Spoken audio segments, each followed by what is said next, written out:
Hello everyone, আমি আখি। আজকে আমি শেয়ার করতে চলেছি তোমাদের সাথে এই 2025-এর অ্যান্ড্রয়েড ফোনের 5টা নতুন কিছু হিডেন সেটিংস, যা তোমরা অনেকেই জানো না। এই সেটিংসগুলো অন করলে তোমাদের ফোন আরও ফাস্ট, সিকিওর আর স্মার্ট হয়ে যাবে। তো সেটিংস নাম্বার 1, নোটিফিকেশন হিস্ট্রি।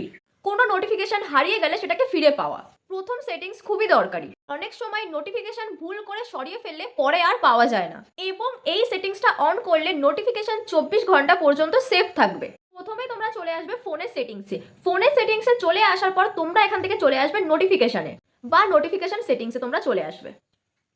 নোটিফিকেশনে আসার পর তোমরা এখান থেকে নোটিফিকেশন হিস্ট্রি বা রিসেন্টলি সেন্ট নোটিফিকেশনে চলে আসবে। যদি তোমরা এখানে না দেখতে পারো তাহলে তোমরা এখান থেকে ফোনের সার্চ বারে চলে আসবে। ফোনের সার্চ বারে এসে তোমরা এখান থেকে নোটিফিকেশন সার্চ হিস্ট্রি বলে সার্চ করে নেবে। নোটিফিকেশন হিস্ট্রিতে আমরা চলে এসেছি। এবার আমরা কি করব? এবার আমরা এখান থেকে ইউজ নোটিফিকেশন হিস্ট্রি এখানে এসে আমরা টার্ন অন করে দেবো। দেখতে পাচ্ছ, আমরা এখান থেকে এটাকে অন করে নেব। এটা একবার অন করে নিলে ফোনের সমস্ত নোটিফিকেশন 24 ঘন্টা পর্যন্ত সেভ থাকবে। স্টেপ নাম্বার 2, অ্যান্ড্রয়েড ফোনে এক্সট্রা ডিম চালু করার উপায়। হোম স্ক্রিন থেকে তোমরা সেটিংসে চলে আসো। এখান থেকে তোমরা ডিসপ্লেতে চলে আসো। দেখো, আমি এখান থেকে ডিসপ্লেতে চলে আসছি। সেম প্রসেসেই তোমরা করবে। ডিসপ্লেতে আসার পর তোমরা এখান থেকে স্ক্রিন অপশনে চলে আসবে। দেখো, আমি যেরকম করে আসছি তোমরা সেম প্রসেস এখানে চলে আসবে। স্ক্রল করে তোমরা এক্সট্রা ড্রিম বা reduce brightness bend minimum option, বা কিছু কিছু ফোনে এটা ভিজিবিলিটি ইনহ্যান্স এক্সট্রা ড্রিম নামেও আছে।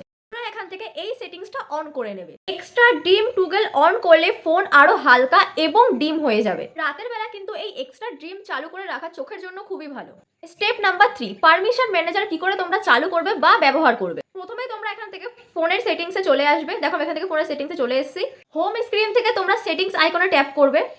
সেটিংসে এসে তোমরা স্ক্রল করে প্রাইভেসি বা অ্যাপ সেটিংসটা খুঁজে নেবে। অনেক ফোনে কিন্তু এটা অ্যাপ বা পারমিশন ম্যানেজারের মধ্যে থাকে। পারমিশন ম্যানেজারে চলে আসার পর তোমরা প্রাইভেসি পারমিশন ম্যানেজার অথবা অ্যাপ পারমিশন ম্যানেজারে চলে আসবে।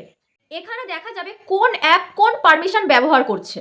এখান থেকে তোমরা পারমিশন ম্যানেজ করবে। পারমিশন চেক বা পরিবর্তন করতে চাইছো সেই ক্যাটাগরি, যেমন মাইক্রোফোন, লোকেশন, ক্যামেরা ট্যাপ করবে। এরপর অ্যাপের জন্য allow ask every time set করে নেবে। স্টেপ নাম্বার 4, ব্যাটারি বা ব্যাকগ্রাউন্ড রেস্ট্রিকশন। ইনফোতে এসে ব্যাটারি ব্যাকগ্রাউন্ড রেস্ট্রিকশনে চলে আসবে। এখান থেকে তোমরা রেস্ট্রিক্ট লিমিট টুগল চালু করে নেবে। এরপর থেকে কিন্তু অ্যাপটি ব্যাকগ্রাউন্ড অটো রান করবে, যার ফলে কি হবে, ব্যাটারি কিন্তু খুব কম পরিমাণে খরচ হবে। এক্সট্রা ট্রিপ, সব অ্যাপের জন্য এটা চালু করলে কিছু গুরুত্বপূর্ণ নোটিফিকেশন, হোয়াটসঅ্যাপ মেসেজ দেরিতে আসতে পারে। ব্যাকগ্রাউন্ড অ্যাপের মাধ্যমে এটা গ্লোবালি কন্ট্রোল করা হয়। Step number 5, auto optimisation, phone নিজে নিজে ক্লিন হয়ে যাওয়া। প্রথমেই তোমরা ফোন স্ক্রিন থেকে সেটিংস আইকনে ট্যাপ করবে। এখান থেকে তোমরা ডিভাইস কেয়ার স্টোরেজে চলে আসবে। সেটিংসে তোমরা একটু স্ক্রল করলে ডিভাইস কেয়ার বা ডিভাইস মেনটেনেন্স স্টোরেজ আছে, এখানে তোমরা চলে আসবে। কিছু ফোনে এটা অ্যাডভান্স ফিচার্স বা স্মার্ট ক্লিনিং নামে থাকে। এখান থেকে তোমরা ডিভাইস কেয়ার বা স্টোরেজে চলে আসবে। এখানে এসে তোমরা ফোন ক্লিনার বা স্টোরেজ ম্যানেজারে চলে আসবে। এখানে তোমরা দেখতে পারবে অটো ক্লিন বা স্মার্ট ক্লিনিং আছে, এখানে তোমরা টার্ন অন করবে।